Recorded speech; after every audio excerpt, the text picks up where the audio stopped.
കർത്താവായ യേശു ക്രിസ്തുവിൻ്റെ മധുര നാമത്തിൽ ഏവർക്കും എൻ്റെ സ്നേഹവന്ദനം. ദൈവത്തിൻ്റെ മാനപാത്രങ്ങൾ എന്ന വിഷയത്തെ ആസ്പദമാക്കി നിങ്ങൾക്ക് വേണ്ടി ഒരുക്കിയിരിക്കുന്ന ഈ വചന വിരുന്നിലേക്ക് ഏവർക്കും സ്വാഗതം. ദൈവത്താൽ മാനിക്കപ്പെട്ട വ്യക്തികളെക്കുറിച്ചാണ് നാം ചിന്തിക്കുന്നത്. ദൈവത്താൽ പ്രശംസിക്കപ്പെട്ട വ്യക്തികൾ, ദൈവത്താൽ ആദരിക്കപ്പെട്ട വേദ പുസ്തക പാത്രങ്ങൾ. ഇപ്രകാരമുള്ള കഥാപാത്രങ്ങളെക്കുറിച്ച് ചിന്തിക്കുന്ന കൂട്ടത്തിൽ പ്രധാനപ്പെട്ട ഒരു വ്യക്തി ആണ് ഇസ്രായേലിലെ മധുരഗായകൻ എന്നറിയപ്പെടുന്ന ദാവീദ് രാജാവ്. ആ ദാവീദ് രാജാവിനെക്കുറിച്ച് ഇന്ന് അല്പമായി നമുക്ക് ചിന്തിക്കാം എന്ന് വിചാരിക്കുന്നു. ദാവീദിൻ്റെ സങ്കീർത്തനങ്ങൾ എല്ലാവർക്കും വളരെ സുപരിചിതമാണ്. എല്ലാവരും പ്രാർത്ഥിക്കുന്ന സമയത്ത് എല്ലാവരും ഭവനങ്ങളിൽ ആ ദാവീദിൻ്റെ സങ്കീർത്തനങ്ങൾ എടുത്താണ് പ്രാർത്ഥിക്കുന്നത്. അത് വായിക്കുകയും അത് ധ്യാനിക്കുകയും ചെയ്യുന്നു. ഒരു പക്ഷെങ്കിൽ സങ്കീർത്തനം എടുത്ത് വായിക്കാത്തവരാരും തന്നെ കാണത്തില്ല. അതുമാത്രമല്ല, ആ സങ്കീർത്തനങ്ങൾ വായിക്കുന്ന സമയത്ത് അത് നമ്മുടെ ഹൃദയത്തിൽ തരുന്ന കുളിർമയും ഒരു ആത്മീയ അന്തരീക്ഷവും ഒരു പ്രത്യേകത തന്നെയാണ്. ആ ഗാനങ്ങളുടെ ഈരടികൾ നമ്മൾ വായിക്കുകയും ധ്യാനിക്കുകയും ചെയ്യുന്ന സമയത്ത് തീർച്ചയായിട്ടും ദൈവത്തിൽ നിന്നുള്ള അനുഗ്രഹങ്ങൾ എത്രമാത്രം പ്രാപിക്കുന്നു എന്നതിന് യാതൊരു സംശയവുമില്ല. ഈ ദാവീദിനെക്കുറിച്ച് തൻ്റെ പൂർവ്വകാല ചരിത്രത്തെക്കുറിച്ച് നാം ചിന്തിക്കുന്ന സമയത്ത് വേദപുസ്തകത്തിൽ 1 ശമൂവേൽ 17-ാം അധ്യായം 12-ാമത്തെ വാക്യം വായിക്കുന്ന സമയത്ത്, എന്നാൽ ദാവീദ് യഹൂദയിലെ ബെത്ലഹേമിൽ ഇശായി എന്നു പേരുള്ള ഒരു എഫ്രാത്യൻ്റെ മകനായിരുന്നു. ഇശായിക്ക് 8 മക്കൾ ഉണ്ടായിരുന്നു.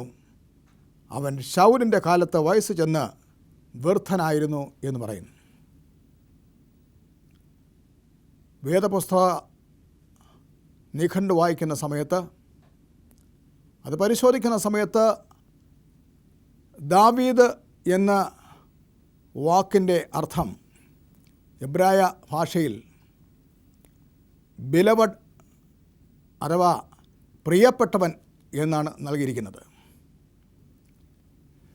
അത് ദാവീദിൻ്റെ അക്ഷയമായ അർത്ഥത്തിൽ നോക്കാമെങ്കിൽ, കുടുംബ അർത്ഥത്തിൽ നോക്കാമെങ്കിൽ തന്നെ പ്രത്യേകിച്ച് അവൻ്റെ പിതാവിനെ സംബന്ധിച്ചോളം അവൻ ഏറ്റവും പ്രിയമുള്ളവനായിരുന്നു എന്ന് പ്രത്യേകിച്ച് കാണാൻ കഴിയുന്നുണ്ട്. ഇശായിയുടെ ഏറ്റവും ഇളയ മകനായിട്ട് ദാവീദ് ജനിക്കുന്നു. 8 ആൺമക്കളെക്കുറിച്ച് പ്രത്യേകിച്ച് എടുത്ത് പറയുന്നുണ്ട്. പിന്നീട് അവനെക്കുറിച്ച് ചിന്തിക്കുന്ന സമയത്ത് അവൻ പവിഴ നിറമുള്ളവനായിരുന്നു, കാണാൻ വളരെ ഭംഗിയുള്ളവനായിരുന്നു, സുമുഖനായിരുന്നു എന്ന് ദാവീദിനെക്കുറിച്ച് പ്രത്യേകിച്ച് ചിന്തിക്കുന്ന സമയത്ത് നമുക്ക് ഗ്രഹിക്കാൻ കഴിയും. അവൻ കാണാൻ വളരെ ഭംഗിയുള്ളവനായിരുന്നു, കാഴ്ചയ്ക്ക് സുമുഖനായിരുന്നു എന്ന് പ്രത്യേകിച്ച് അവിടെ എടുത്തു പറഞ്ഞിരിക്കുന്നു. പ്രിയ ദൈവമക്കളെ, ദാവീദ് തൻ്റെ ഗാനങ്ങൾ എത്ര ഭംഗിയായിരുന്നോ അതുപോലെ തന്നെ അവൻ കാഴ്ചയിലും ഭംഗിയുള്ളവനായിരുന്നു.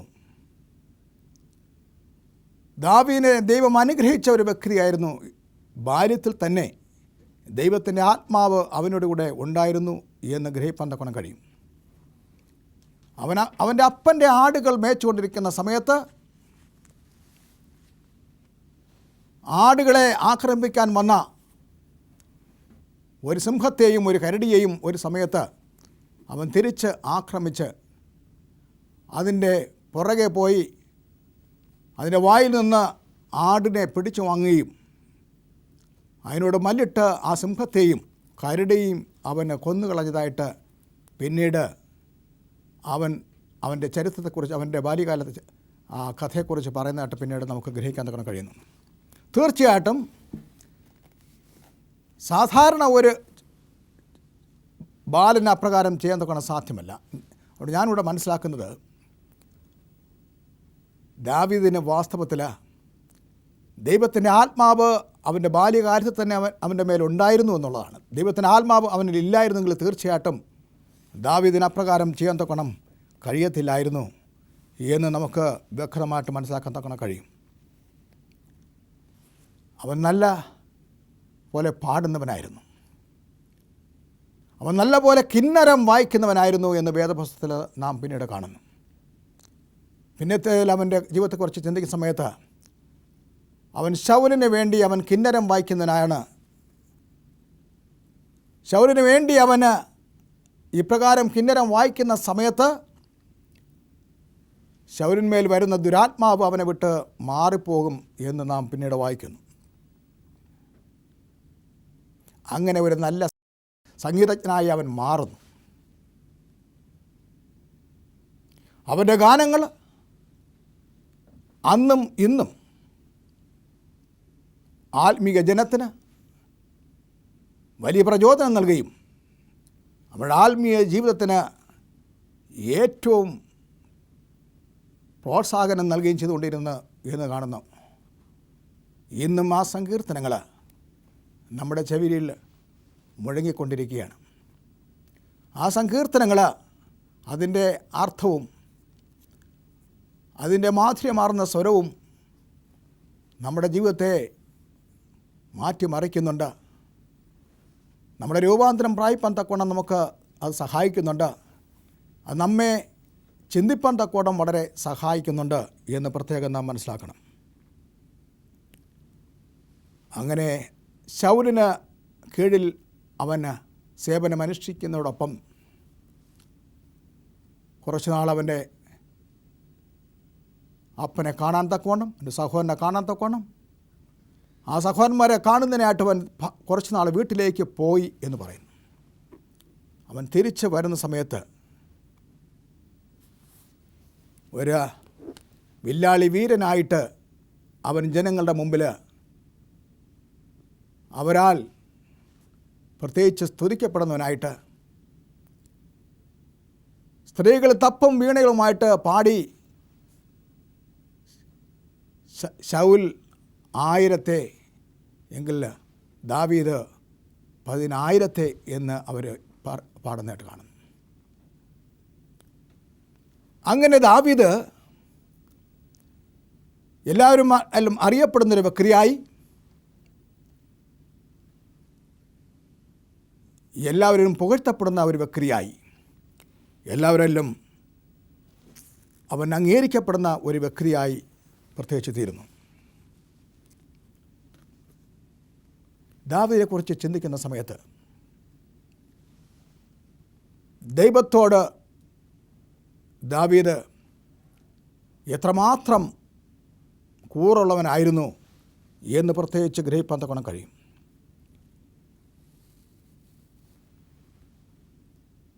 അഗധ്യനായ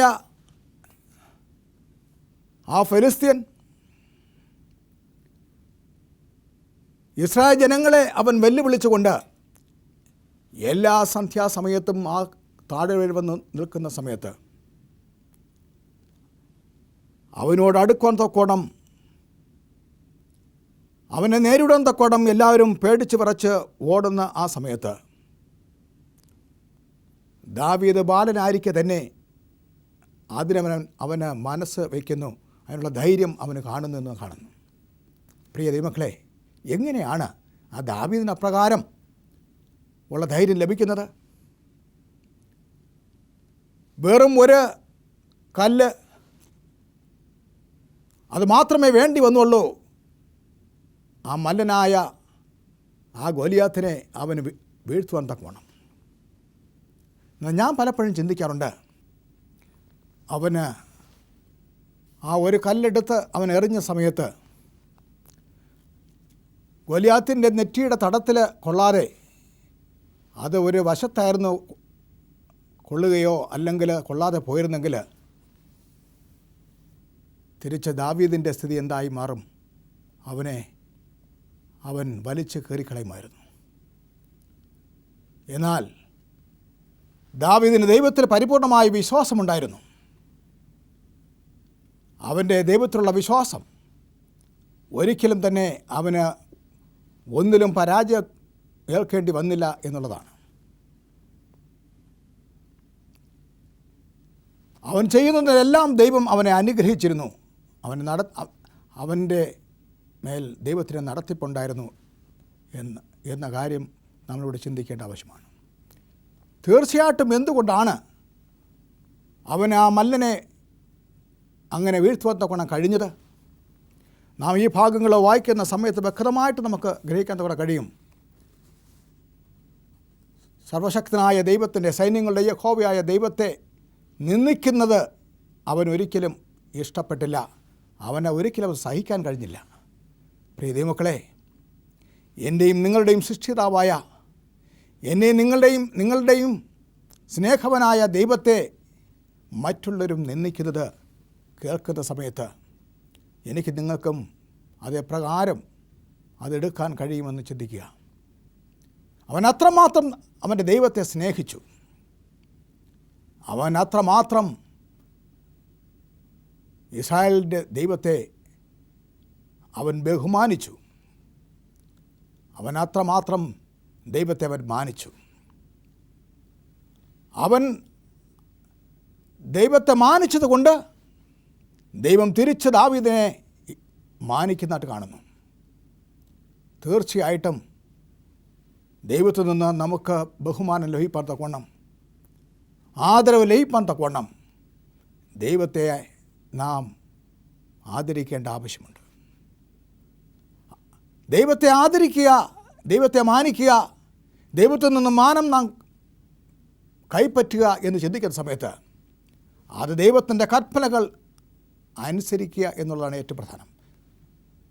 ദൈവത്തിൻ്റെ കൽപ്പനകൾ അനുസരിച്ചുകൊണ്ട്, പ്രിയ ദൈവമേ, എൻ്റെ കൽപ്പനകൾ അനുസരിപ്പാൻ എന്നെ പഠിപ്പിക്കണമേ എന്ന് ദാവീദ് തൻ്റെ ഗാനങ്ങളുടെ പറയുന്ന സമയത്ത് അപ്രകാരം ദാവീദിനോടുകൂടെ നമുക്കും പ്രാർത്ഥിക്കാം. നമുക്കും ആ ഗാനങ്ങൾ ചേർന്ന് നമുക്ക് ആ ഈരടികൾ ചേർന്ന് നമുക്ക് പാടാം. കർത്താവേ, നിൻ്റെ കൽപ്പനകൾ അനുസരിപ്പാൻ എന്നെ പഠിപ്പിക്കണമേ. എങ്കിൽ മാത്രമേ ദൈവത്തിൽ നിന്ന് മാനം നമുക്ക് ലഭിക്കത്തുള്ളൂ. പ്രിയ ദൈവമക്കളെ, ആ ദാവീദിനോട് ചേർന്ന് അവൻ പാടുന്ന പാട്ടുകളുടെ ഈരടികൾ നാം പാടുന്ന സമയത്ത് നമ്മുടെ പാപങ്ങളുടെ ക്ഷമയ്ക്ക് വേണ്ടി അത് ഉതകും എന്നതിന് സംശയമാണ്. പിന്നീട് നാം കാണുന്നത് ഇപ്രകാരം ദൈവത്തോട് അടുത്തിരുന്ന ഒരു വ്യക്തി,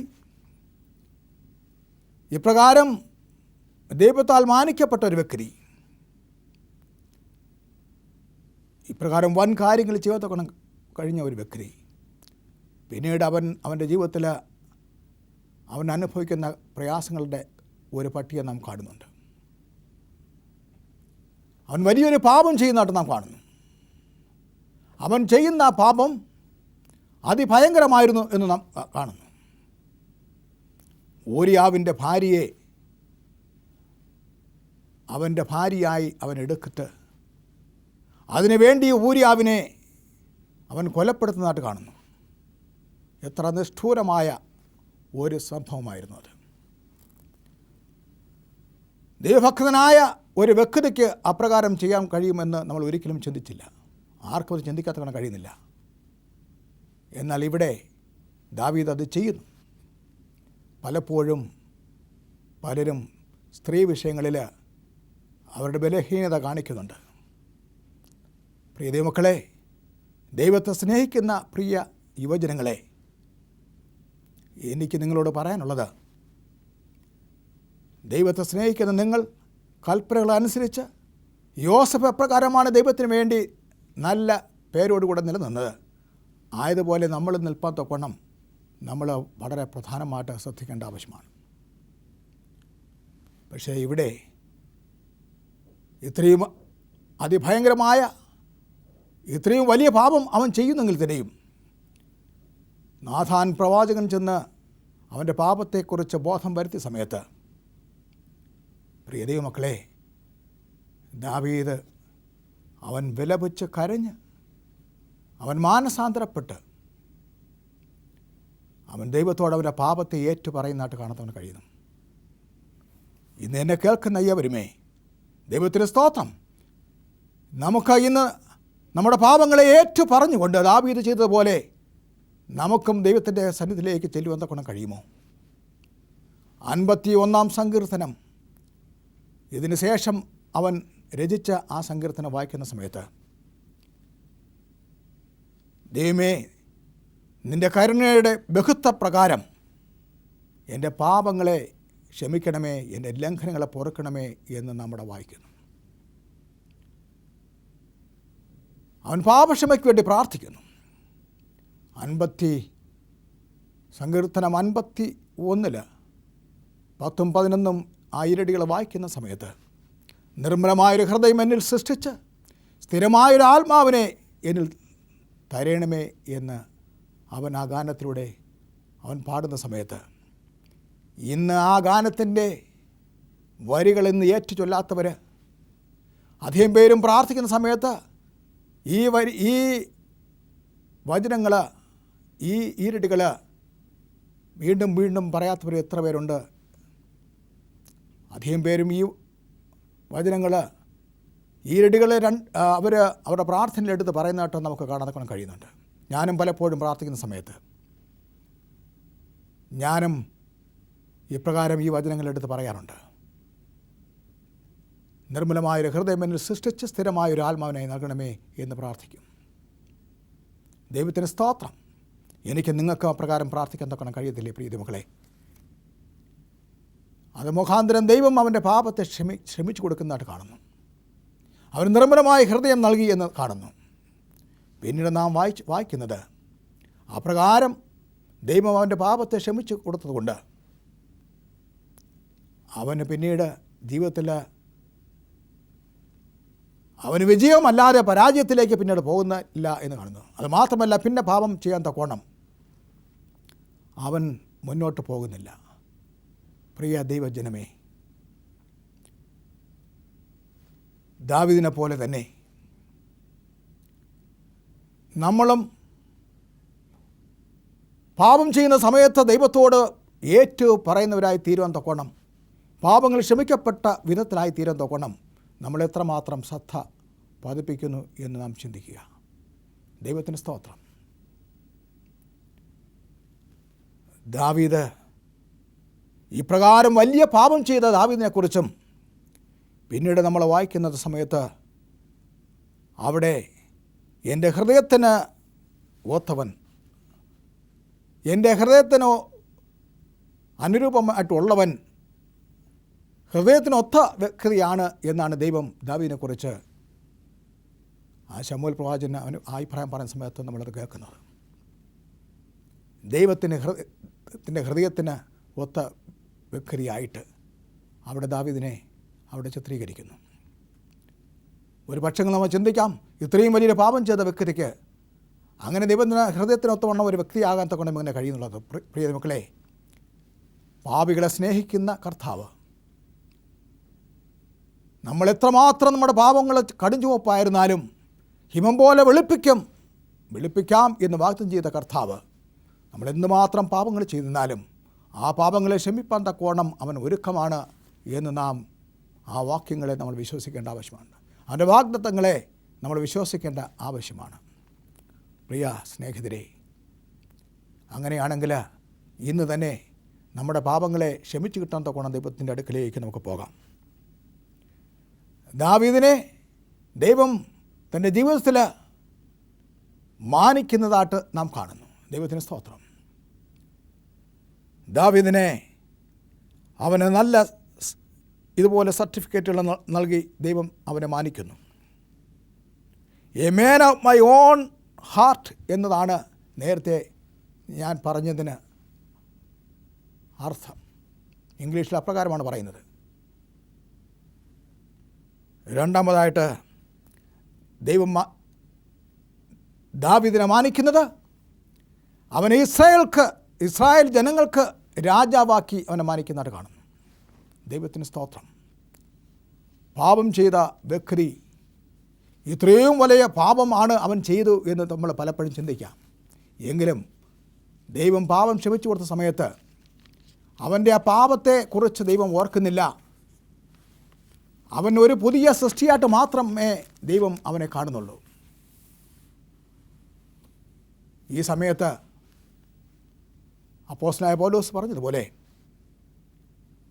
ഒരുവൻ ക്രിസ്തുവിലായാൽ അവൻ പുതിയ സൃഷ്ടി അത്രേ എന്ന് പറഞ്ഞ ആ വചനം എത്രമാത്രം വളരെ സംയോജിതമായ ഒന്നാണ്, എത്രമാത്രം അർത്ഥവത്തായ ഒന്നാണ് എന്ന് നാം ചിന്തിച്ച് നോക്കുക പ്രിയങ്ങളെ. ദൈവം അവനെ ഇസ്രായേൽ ജനങ്ങൾക്ക് രാജാവാക്കി അവനെ മാനിക്കുന്നു. ദൈവം അവനെ സ്നേഹിക്കുന്നു. ദൈവം അനേകം പേരാൽ അവന് ഒരു ബഹുമാനപാത്രമായി മാറ്റുന്നതായിട്ട് നാം കാണുന്നു. അവനൊരാഗ്രഹമുണ്ടായിരുന്നു, ദൈവത്തിൻ്റെ ആലയം പണിയണം എന്നത് അവൻ്റെ ഒരു ആഗ്രഹമായിരുന്നു. എന്നാൽ രക്തം ചൊരിച്ച കരങ്ങളായതുകൊണ്ട് അത് അവൻ്റെ മകനെ കൊണ്ട് ചെയ്യിക്കുന്ന നാം കാണുന്നുണ്ട്. അങ്ങനെ ശലോമനെ കൊണ്ട് യെരൂശലേം ദേവാലയം പണിയാൻ തൊക്കോണം ദൈവം തീരുമാനിക്കുന്നു. എങ്കിലും സങ്കീർത്തനങ്ങൾ വായിക്കുന്ന സമയത്ത് ദൈവത്തോട് അവൻ്റെ യാചനകൾ അവൻ കഴിക്കുന്നു. അവൻ്റെ ആഗ്രഹങ്ങളെ അവന് ദൈവസന്നിധിയിൽ അവൻ വയ്ക്കുന്നതായിട്ട് കാണുന്നു. സങ്കീർത്തനങ്ങൾ 27:4 വായിക്കുന്ന സമയത്ത്,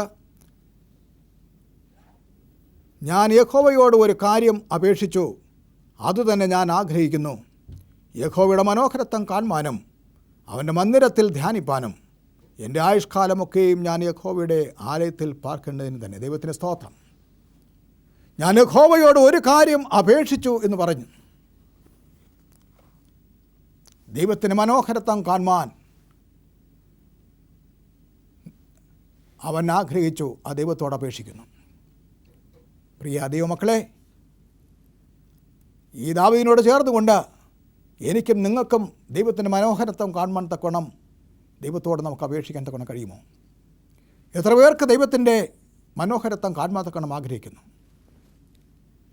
തീർച്ചയായിട്ടും എല്ലാവർക്കും ദൈവത്തിൻ്റെ മനോഹരത്വം, ദൈവത്തിൻ്റെ തേജസ്, ദൈവത്തിൻ്റെ മുഖം, നമ്മുടെ യേശുവിൻ്റെ മുഖം കാണുവാൻ എല്ലാവർക്കും ഇഷ്ടമുണ്ട് എന്ന് ഞാൻ പരിപൂർണമായി വിശ്വസിക്കുന്നു.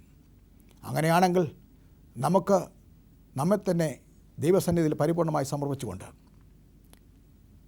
അവസാനത്തെ നാളിൽ പാപം ചെയ്തുകൊണ്ട് തന്നെയും പാവങ്ങളെ ഏറ്റു പറഞ്ഞുകൊണ്ട് ദാവീദ് എപ്രകാരം ഒരു നല്ല ജീവിതം നയിച്ചുവോ, ഒരു പാപരഹിതമായ ജീവിതം നയിച്ചുവോ, ആയതുപോലെ നമുക്കും ഒരു പാപരഹിതമായ ജീവിതം നയിച്ചുകൊണ്ട് ദൈവത്തിൻ്റെ സന്നിധിയിൽ ദൈവത്താൽ അനുഗ്രഹിക്കപ്പെട്ട വ്യക്തിയായി തീരത്തോണം. നമ്മളെ ദൈവം ഏവരെയും സഹായിക്കുമാറാകട്ടെ. നമുക്ക് പ്രാർത്ഥിക്കാം. സ്നേഹം നിറഞ്ഞ വാഴ്ത്തപ്പെട്ട ദൈവമേ, ദാവീദിനെ പോലെ ഞങ്ങൾ ദൈവത്തിന് ഇഷ്ടമുള്ള വ്യക്തികളായി തീരാൻ തക്കണം. ദൈവത്തിൻ്റെ ഹൃദയത്തിന് ഒത്ത വണ്ണം നടക്കുന്ന വ്യക്തികളായി തീരുവാൻ കർത്താവ് സഹായിക്കുമാറാകണമേ. ഞങ്ങളുടെ പാപങ്ങളെ ക്ഷമിക്കണം, ലംഘനങ്ങളെ പൊറുക്കണമേ. അവസാനം നമ്മുടെ അരമനുഷ്യനായ യേശു ക്രിസ്തു മേഘാരണ സമയത്ത് ഞങ്ങളേവരും മേഘങ്ങളെടുക്കപ്പെടുന്നവരായി കാണുവാൻ സഹായിക്കണമേ. യേശുവിനെ നാമത്തിൽ അപേക്ഷിക്കുന്ന കൃപയുടെ കണക്ക് പിതാവേ, ആമേൻ.